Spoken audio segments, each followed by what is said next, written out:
Oke,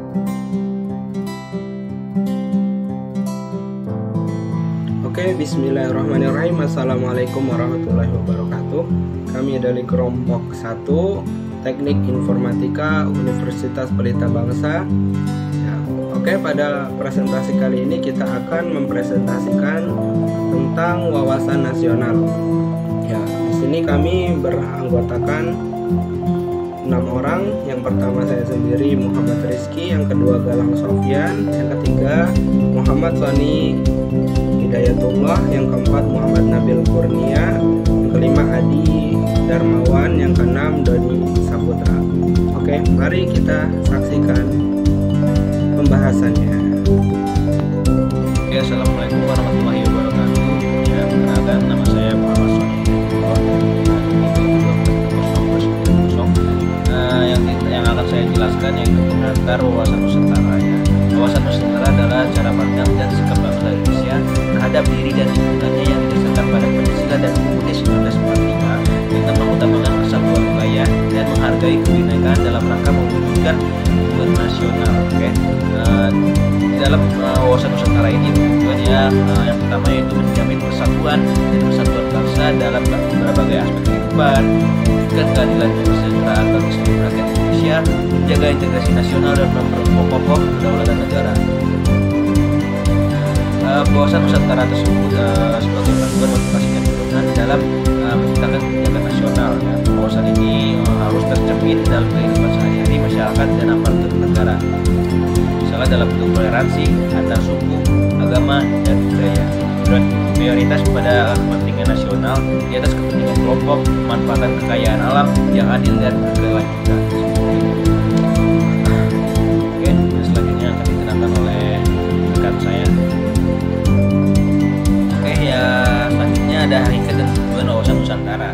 Hakikat wawasan Nusantara, cara pandang dan sikap bangsa Indonesia terhadap diri dan lingkungannya sebagai satu kesatuan wilayah dan kesatuan bangsa dalam penyelenggaraan kehidupan bermasyarakat, berbangsa, dan bernegara. Wawasan ini menekankan bahwa Indonesia sebagai negara kepulauan harus dilihat secara utuh menyeluruh, baik dari segi ideologi, politik, ekonomi, sosial, budaya, pertahanan, maupun keamanan. Oke, hakikat ini bertumbuh pada prinsip kesatuan wilayah, kesatuan bangsa, keserasian hubungan antara pusat dan daerah, keadilan dan kesetaraan pembangunan antara wilayah. Hakikat wawasan Nusantara ini adalah pandangan menyeluruh terhadap Indonesia sebagai negara kesatuan yang utuh, sedangkan tujuannya adalah menjaga keutuhan persatuan dan menciptakan keadilan serta kesejahteraan bagi seluruh bangsa Indonesia. Oke, selanjutnya. Terima kasih. Oke guys, kita masuk ke faktor-faktor yang mempengaruhi wawasan Nusantara.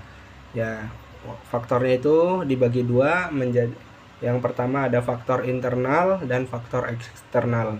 Faktor internal yang pertama itu adalah letak dan kondisi geografis negara Indonesia. Ya, diantaranya negara Indonesia itu negara kepulauan dan terletak di antara dua benua dan dua samudera. Kemudian faktor yang kedua itu internal yang kedua adalah kondisi sosial budaya, di mana Indonesia itu adalah negara keberagaman suku, budaya, adat istiadat, dan agama. Faktor yang ketiga, faktor internal yang ketiga adalah sejarah perjuangan bangsa, di antaranya pengalaman pahit penjajahan mendorong kesadaran pentingnya persatuan.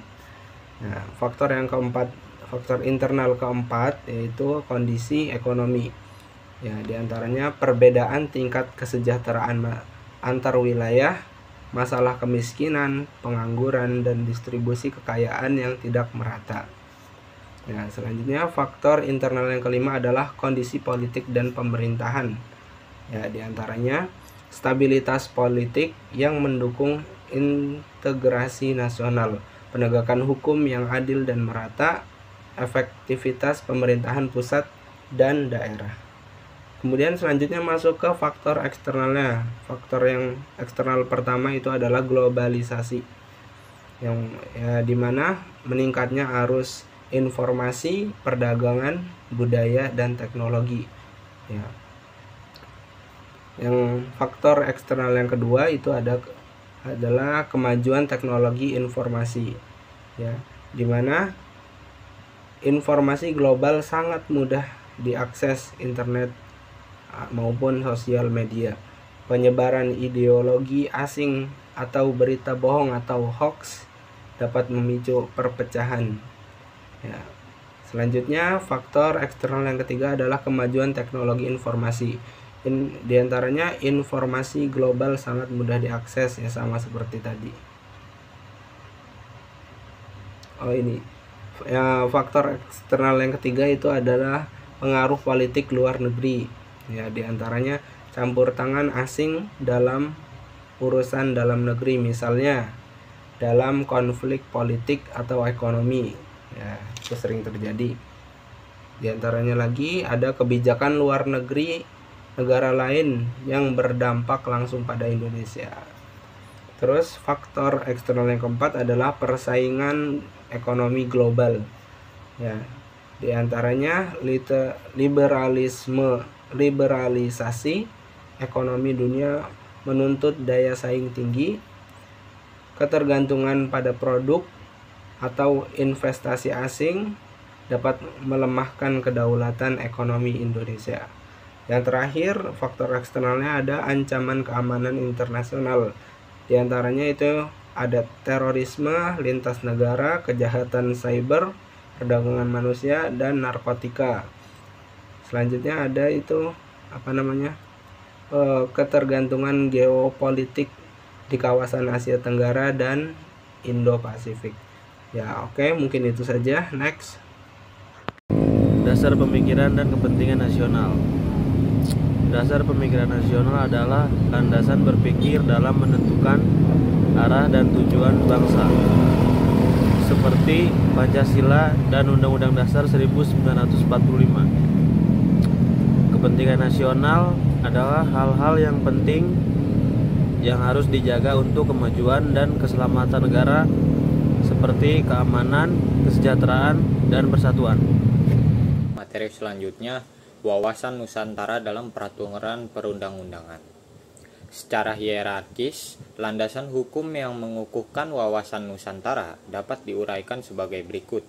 Yang pertama ada landasan idil, yaitu Pancasila, landasan konstitusional, yaitu Undang-Undang Dasar 1945, dan yang ketiga ada landasan konsepsional atau visional, yaitu TAP MPR.